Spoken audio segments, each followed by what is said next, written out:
Du coup, Mireille, on te laisse la main pour la suite. Ok, donc est-ce que j'ai bien la main? Je ne sais pas si j'ai la main encore sur le diaporama. Oui, c'est bon. Donc moi, je voulais vous parler de la canne de Provence, une espèce que je pense tout le monde connaît bien. Rapidement avant, pour vous présenter Aquabio, donc c'est un bureau d'études qui travaille quasiment uniquement sur les cours d'eau et les zones humides, qui est organisé en SCOP. Son domaine d'étude, c'est l'hydrobiologie, les plantes invasives, les ripiscives et l'hydromorphologie. On a un pôle RD qui travaille en hydrobiologie, mais également sur les plantes invasives et un peu aussi sur les ripiscives. Et c'est moins de 100 personnes réparties sur 5 agences en France métropolitaine.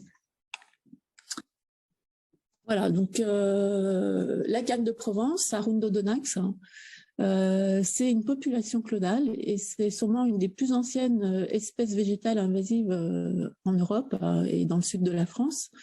Son origine géographique a pu être déterminée, c'est le Moyen-Orient, et elle a été utilisée dès le néolithique en fait, et introduite en Méditerranée sous l'Antiquité par les Grecs et les Romains, puis maintenant, plus récemment, elle a été dispersée un peu partout dans le monde, Afrique, Amérique, Océanie. Donc c'est une plante qui avait de nombreux usages. Certains ont disparu, d'autres sont encore actuels. L'anche de clarinette pour les musiciens, c'est la fameuse anche qui est fabriquée avec de la canne de Provence, donc qui fait qu'on cultive la canne. Aujourd'hui, l'intérêt actuel, il porte surtout sur la production de biomasse, dans le cadre pour faire de l'énergie, pour faire de la cellulose, pour faire des biocarburants. C'est donc une espèce invasive en climat subtropical et méditerranéen. C'est une plante qui craint le gel, donc qui ne va pas s'installer sous d'autres climats plus froids. C'est pour ça qu'elle est présente dans le sud de la France. Elle est aussi présente en Nouvelle-Calédonie, en Californie par exemple. C'est une plante géante qui peut atteindre 6 à 7 mètres de haut, qui est vivace. Ces tiges mettent plusieurs années à se développer, à atteindre leur hauteur de 6 ou 7 mètres. Et elle a donc, c'est bien une population clonale qui a dans les zones où elle a été introduite et qui a une dispersion uniquement végétative, donc essentiellement à partir de rhizomes, mais aussi à partir de tiges qui peuvent également bouturer. Et à noter aussi que les massifs, donc on appelle ça aussi des caniers, les tiges dans les caniers peuvent marcoter. C'est aussi une plante héliophile et qui semble régresser quand il y a des couverts forestiers qui se réinstallent. Donc c'est ce qu'on va pouvoir voir sur cette diapo-là. C'est une vue centrée sur un cours d'eau sur le même secteur, donc à 2 périodes avec 40 ans d'écart. Sur la photo en noir et blanc, en fait, les cannes sont représentées par ce gris un peu uniforme. Et sur la photo actuelle, c'est ce vert clair uniforme. Donc, on voit clairement entre les deux photos, donc avec 40 ans d'écart, qu'il y a une régression du canier. Et quand on regarde les photos aériennes, on voit que les arbres ont commencé à s'installer dans les années 80. Donc, on peut penser que là, l'agriculteur a arrêté d'entretenir ces caniers et que les arbres ont pu s'installer. Mais vous voyez que c'est un phénomène quand même très long, donc 40 ans, et 40 ans après, les cannes de Provence n'ont pas complètement disparu, mais des arbres ont pu se réinstaller. Alors, elle produit une énorme biomasse aérienne, donc, ce qui fait son intérêt actuel, avec une très forte densité de tiges. On peut avoir 44 tiges par mètre carré, des tiges ligneuses, qui font 4 à 7 mètres de hauteur. La litière, donc il y a une litière importante qui s'accumule à la surface du sol, qui ne se dégrade pas aussi vite que la production. Et cette litière peut atteindre 15 à 20 cm d'épaisseur. Les rhizomes, donc c'est ça, les rhizomes de canne de Provence. Donc c'est des rhizomes cespiteux qui croissent et qui s'organisent. La croissance des rhizomes s'organise du coup dans un plan un peu parallèle à la surface du sol, mais ondulé, puisqu'en fait on voit que les rhizomes ne poussent pas, ont une orientation, la pousse des rhizomes a une orientation à chaque fois, ce qui fait qu'on a une espèce dans le sol, une espèce de plateau ondulé dont la profondeur varie entre 5 et 45 cm de profondeur. Et enfin, le système racinaire des cannes de Provence est aussi très impressionnant. En fait, là, par exemple, on a fait une fosse pédologique qui va à 4 mètres de profondeur jusqu'à la nappe. Et sur ces 4 mètres, eh ben, on a un chevelu très dense que vous voyez à droite, un chevelu très dense de racines fines qui vont jusqu'à ces 4 mètres. Donc, pour la plante, c'est aussi une possibilité d'exploiter les ressources du sol de manière très, très efficace. Donc, cette plante, eh ben, elle croît rapidement grâce à la croissance de ses rhizomes. Donc, vous voyez, à partir d'un massif là, qui faisait 2 mètres carrés, 4 ans plus tard, il fait 10 mètres carrés. Donc, c'est le même massif photographié à 4 ans d'intervalle.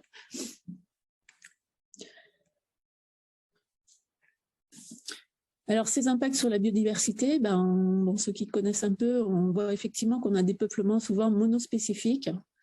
Malgré cet aspect monospécifique est aussi influencé par l'entretien des caniers. Donc, si on arrêtait de l'entretenir, on aurait quand même des arbres qui s'installeraient, mais assez lentement.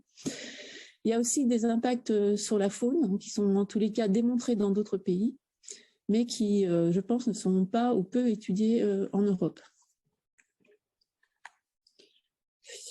Et enfin, c'est une espèce qui pose beaucoup de problèmes hydrauliques sur les petits cours d'eau à cause de cette énorme biomasse, du fait aussi que c'est une plante qui est très mal ancrée dans les berges en fait et qui bascule facilement.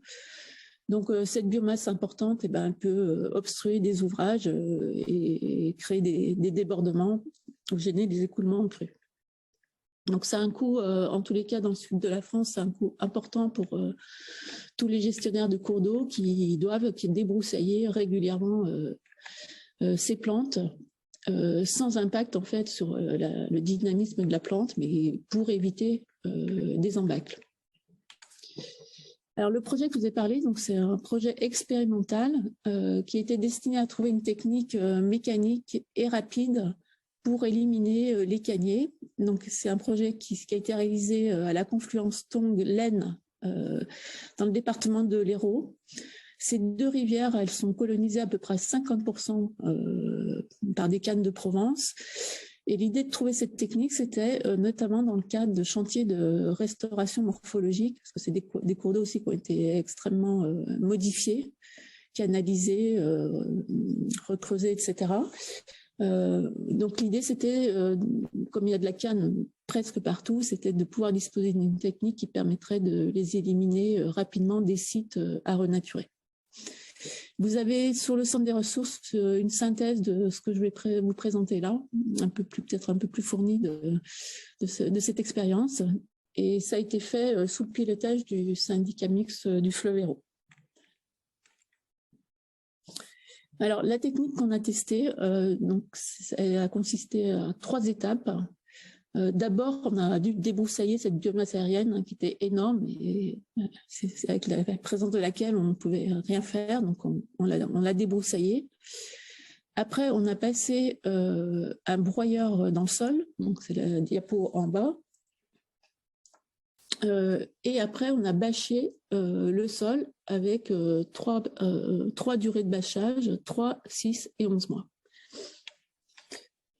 Alors, vous voyez le site expérimental, on a c'est une vue aérienne. Donc, vous voyez les 2 caniers sur lesquels on a fait l'expérience. Donc, c'est les enveloppes rouges qui sont dessinées. Et au sein de ces enveloppes, vous voyez les petites parcelles expérimentales, donc les petits carrés gris.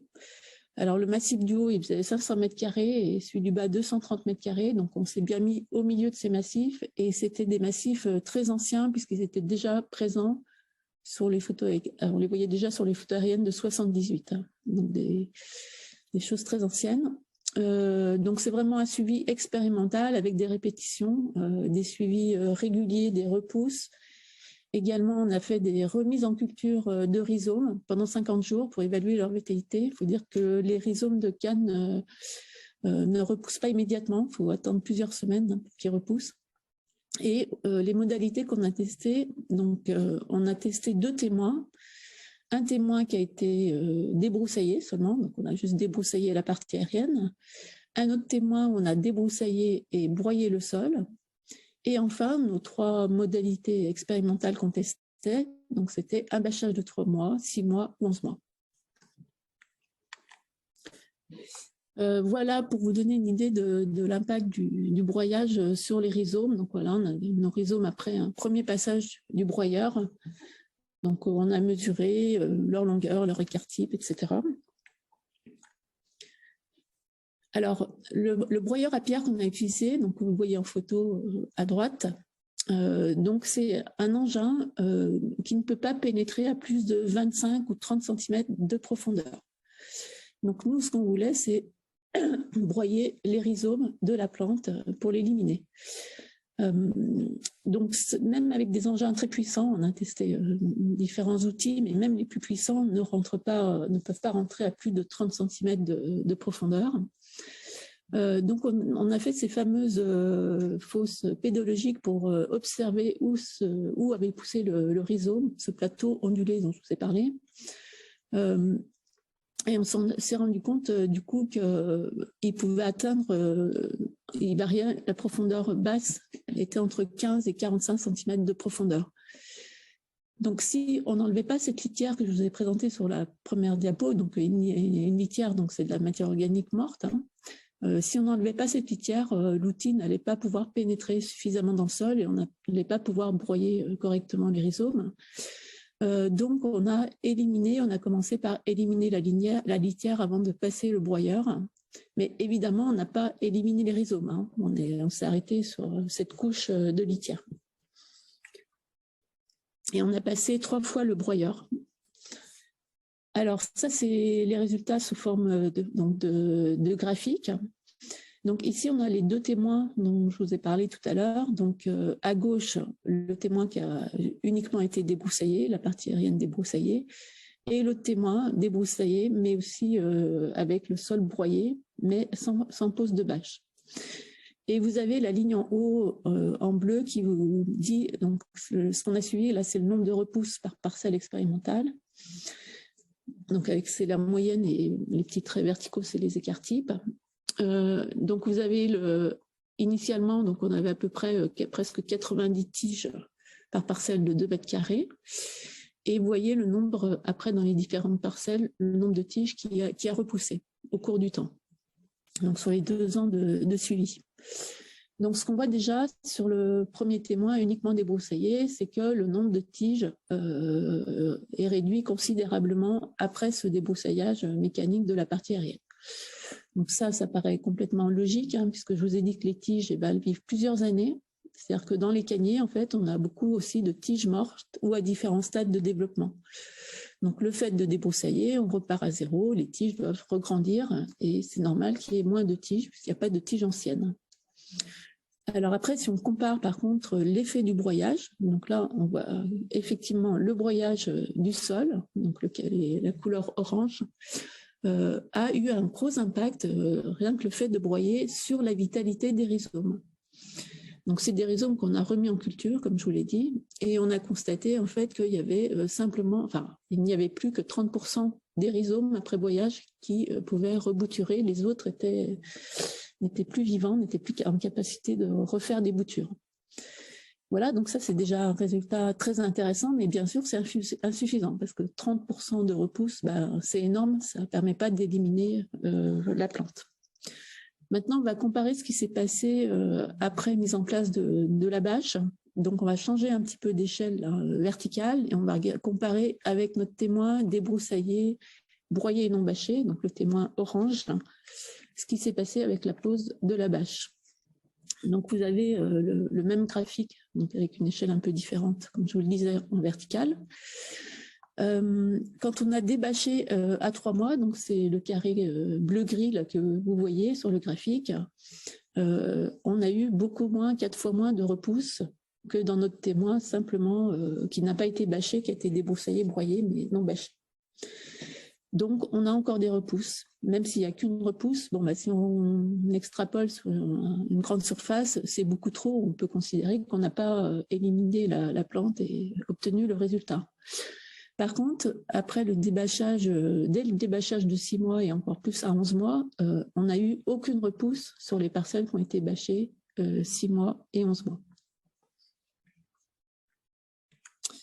Donc voilà un peu l'aspect. Donc on avait fait, comme je vous l'ai dit, des mises en culture de rhizomes en fait. Donc on a enterré des rhizomes dans les différentes parcelles pour pouvoir après les récupérer et observer comment les rhizomes se dégradaient.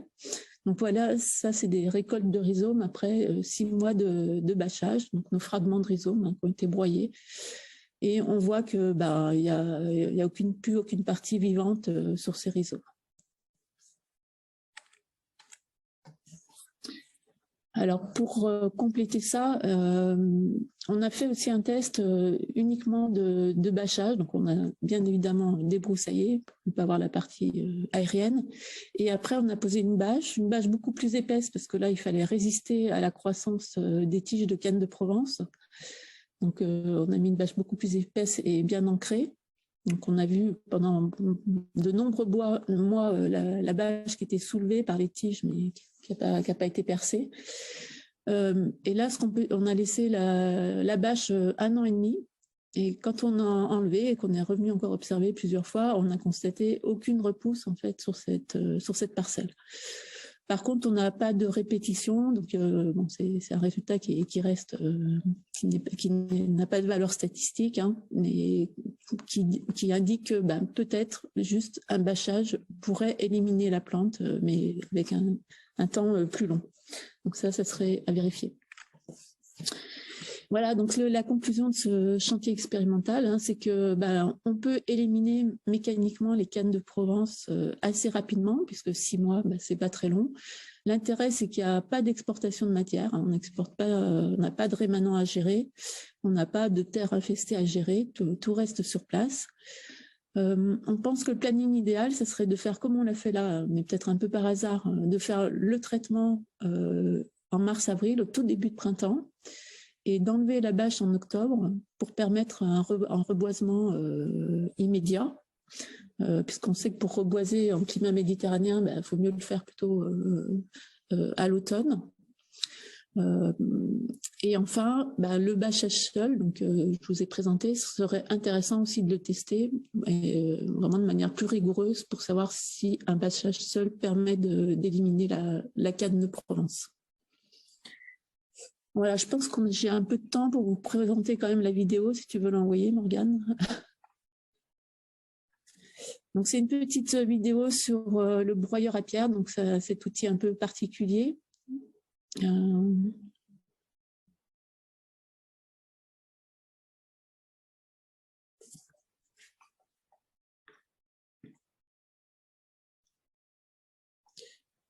Parce que c'est la principale difficulté de cette technique, c'est l'utilisation de cet outil.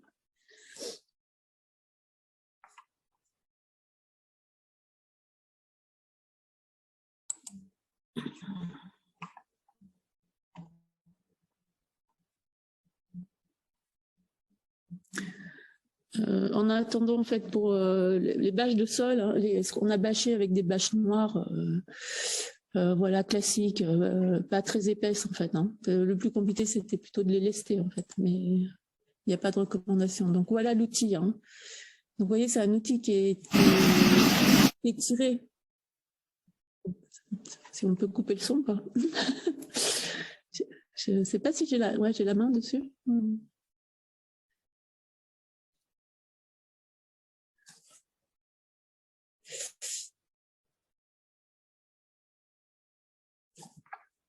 Voilà, donc ce broyeur à pierre derrière un gros tracteur. Donc la difficulté, vous voyez, enfin là il est au-dessus du sol, il commence à broyer, mais il n'est pas encore rentré dans le sol. Il y a une autre personne qui guide le chauffeur. Et c'est ça le plus compliqué en fait, c'est d'arriver donc à le rentrer suffisamment profondément. Donc on ne voit plus cette partie grise du bas du broyeur. Pour bien broyer ces 25 à 30 cm. Donc, au niveau technique, c'est, disons, là où on a le plus de mal, c'était d'avoir une bonne utilisation de cet outil, puisqu'on en fait un usage qui n'est pas l'usage habituel. Ces broyeurs, normalement, ça sert à broyer des chemins de cailloux, par exemple, pour concasser les cailloux. Et là, on le fait rentrer dans le sol, donc il faut éviter les bourrages. Et la vitesse d'avancement de ce broyeur, c'était 100 mètres par heure. Donc, on a avancé très, très lentement. Et on a fait 3 fois le passage pour être sûr d'avoir pris en compte tous les rhizomes. Donc, les questions, bon, pour les grammages, etc., comme je vous dis, on a mis des bâches de 500 microns, enfin des bâches très fines. En fait, c'est plus par rapport aux repousses éventuelles de tiges de canne. S'il y a des repousses, c'est des petites tiges, pas du tout costauds, puisqu'elles repoussent à partir d'un fragment de rhizome. Donc la canne de Provence dans le nord de la France, oui, c'est sûrement un effet du changement climatique, puisque c'est une plante gélive. Pour les berges, du coup, donc là, nous, on l'a utilisé sur des terrains vraiment plats, donc c'était assez facile. En berge, peut-être qu'il faudrait prévoir un peu de terrassement, donc sur le haut de la berge, pour que le broyeur puisse prendre ses matériaux, en fait. Donc, ça demanderait peut-être de retaluter un petit peu, enfin, de retravailler le profil de la berge pour prendre le matériau. Oui, j'ai envisagé d'utiliser éventuellement un godet broyeur. Par contre, les godets ont des rendements beaucoup moins efficaces parce que les rotors tournent beaucoup moins vite. Donc, si on utilise un godet, il va falloir passer plein de fois le matériau dans le godet. Mais pour des raisons pratiques, pourquoi pas, on peut utiliser aussi un godet. Mais ça ne sera pas 3 passes, ça sera sûrement beaucoup plus. Donc les coûts, là, c'était un chantier expérimental. Donc on n'était pas du tout dans un rendement d'un chantier.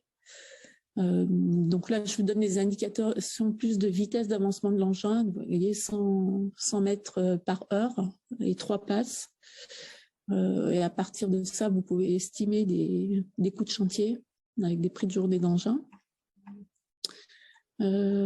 Sur la placette Bachel, là, on a mis une bâche épaisse, effectivement, pour résister. Donc, on a dû mettre 500 grammes par mètre carré, je crois.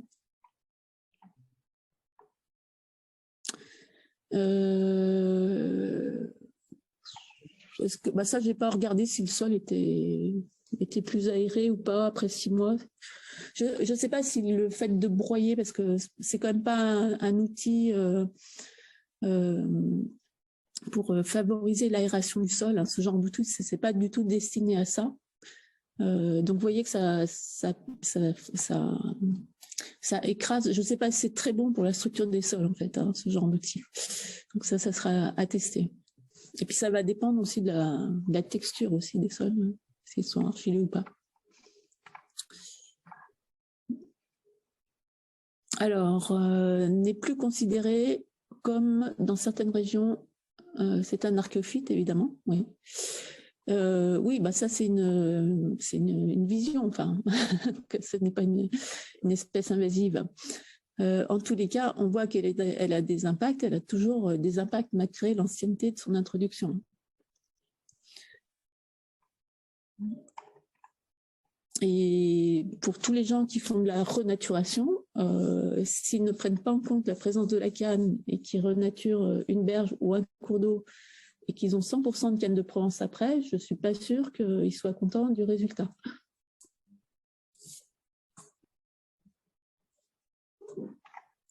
Je crois que j'ai fait le tour des questions. Ouais. Est-ce qu'il y a d'autres questions de dernière minute? Sinon, Mireille, je te laisse reprendre la main. Tu peux cliquer sur l'écran pour passer à la conclusion. Oui. Voilà, donc j'enchaîne parce que je suis chargée de faire la conclusion.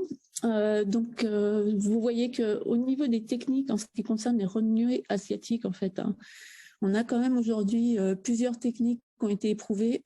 Toutes les techniques ne vous ont pas été présentées là. On ne vous a présenté que certaines. Il y en existe d'autres. Mais il y a d'autres espèces à gérer. Il n'y a pas que les renouées. Et on a aussi des techniques qui se développent sur d'autres espèces qui sont aussi éprouvés ou qui sont encore en développement, donc ont un caractère expérimental, mais il y a aussi énormément de choses à développer sur d'autres espèces. Il y a des choses qui peuvent être assez simples, on l'a vu, ça peut être aussi du déterrage manuel. Ça, ce déterrage manuel, eh ben, il fonctionne pour beaucoup d'espèces en fait. La difficulté, ça va être de trouver les ressources humaines, et c'est bien dommage qu'on ait autant de mal à trouver des ressources humaines et qu'on puisse pas faire, qu'on soit toujours, dès qu'on fait un chantier, ben, on fait appel à des engins, alors que pour certaines espèces, on pourrait faire ces opérations manuelles. Simplement, les superficies concernées sont importantes, donc il faudrait beaucoup de manœuvres. Mais c'est quand même bien dommage qu'on ait autant de difficultés à trouver ces ressources. Par ailleurs, on a vu aussi que là, quel que soit le projet, ben, connaître la biologie de la plante et maîtriser les techniques, c'est vraiment indispensable. Donc, il faut vraiment des compétences spécifiques pour faire ça, voire de l'ingénierie en fait. Et il ne faut pas se dire, tiens, j'ai des recettes, j'applique une recette. En fait, on peut courir à la catastrophe en faisant ça, ou en appliquant quelque chose qu'on présente sur une espèce, sur une autre, sans connaître la biologie de l'espèce. C'est vraiment très important, notamment de savoir comment se reproduit l'espèce concernée et comment elle est dispersée. On a vu aussi que sur les chantiers, ce type de chantier, c'est très important de suivre et d'accompagner les entreprises, mais vraiment presque au jour le jour. Donc, ça peut être compliqué pour les maîtres d'œuvre, les bureaux d'études de faire ça, parce que souvent, ils ne sont pas rémunérés à cette hauteur-là. Donc, ils ne sont pas payés pour venir tous les jours et faire ce suivi. Mais notamment dans les gestionnaires de cours d'eau, etc., il faut souvent associer ça avec un technicien de rivière, par exemple, si on a un rivière, qui, lui, pourra se permettre d'être là tous les jours sur le chantier. Donc, c'est vraiment très important sur ces chantiers d'avoir une équipe soudée et d'avoir un appui au quotidien pour le suivi. Comme ça a été expliqué, une mauvaise manipulation avec des terres infestées et on peut contaminer des énormes surfaces du chantier et être après très déçu par les résultats. Donc ça peut aller très vite. Et puis, on a vu aussi que la réception du chantier, du marché, c'est pas la fin du suivi en fait des sites. Les sites, il faut continuer à les suivre. Il peut y avoir des recolonisations, et puis par la même espèce qui serait réintroduite, mais aussi on peut avoir des recolonisations par d'autres espèces invasives qui étaient en fait masquées par celles qu'on a traitées. Bon, c'est le cas par exemple des renouées du Japon. Vous faites disparaître les renouées du Japon et là vous découvrez qu'il y a 5 autres espèces invasives qui étaient présentes sur le site sous forme de propagules, de graines, et qui là vont pouvoir commencer à pousser. Donc ce suivi, il continue après. Le maître d'ouvrage, il faut qu'il trouve des solutions pour continuer à suivre son site pendant quelques années, pour voir ce qui se passe sur le site et pour conforter l'acquis qu'il a eu avec le premier site et ne pas être déçu parce que finalement, on n'aurait que des invasifs sur le chantier, mais d'autres. Donc ça, c'est une vraie problématique. Et ça peut se faire que par une surveillance active et aussi une implication avec les autres acteurs locaux. C'est-à-dire, on ne peut pas avoir une stratégie sur un petit site qu'on aura restauré, par exemple, et puis qu'aux alentours, il n'y ait pas aussi des modifications de pratiques, par exemple, par les acteurs locaux. Donc, ça a déjà été observé, c'est-à-dire qu'on fait beaucoup d'efforts pour éliminer une espèce sur un site particulier. Et puis, 6 mois après, il y a des riverains ou d'autres personnes qui réintroduisent la plante montagneuse qui a coûté si cher à éliminer. Donc, il faut aussi que ça s'inscrive dans une démarche locale, ces chantiers, cette prise en compte, et qu'il y ait plus de gens impliqués. Voilà, moi, je finis sur ces mots-là. J'espère que, je sais qu'on vient souvent chercher dans ce genre de conférences des solutions à des problèmes qu'on a. Donc j'espère au moins que ça vous aura inspiré, que vous aurez eu des idées avec ces différentes restitutions sur des choses qui ont marché. Et voilà, et merci de votre attention. Merci beaucoup Mireille.